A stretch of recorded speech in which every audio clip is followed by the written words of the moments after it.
Hey family, welcome to another Motivation in Minutes with Coach LA. I'm so happy again to be in front of you this afternoon. I want to ask you just a basic question. What are you allowing to eat up a chunk of your time? You know, everyone has 24 hours in a day. Most of us are just allowing people to eat up that 24 hours. So what are you and who are you allowing to eat up the chunk of your time?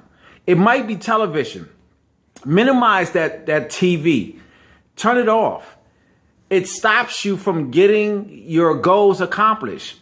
How about your next door neighbor who wants to chat in your ear about nothing? Well, you know what? You have to eliminate those distractions. What about your loved one? What about a family member?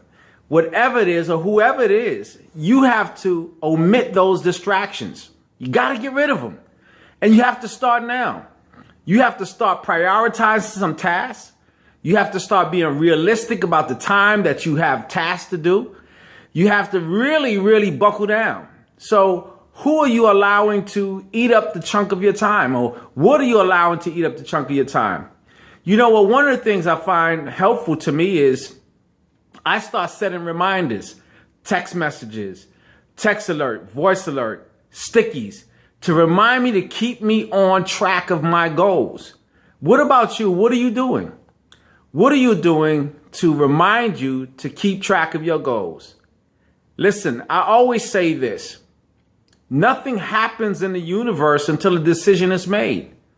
Why don't you make that decision with Coach LA? Ask yourself that question. Who or what are you allowing to eat up the chunk of your time? And when you get that answer, start working on it. If it's television, turn it off. If it's social media, minimize it. If it's that neighbor, man, just explain to that neighbor, hey, I just can't do this anymore. Whoever it is, whatever it is, stop it. Make a decision and move now with Coach LA.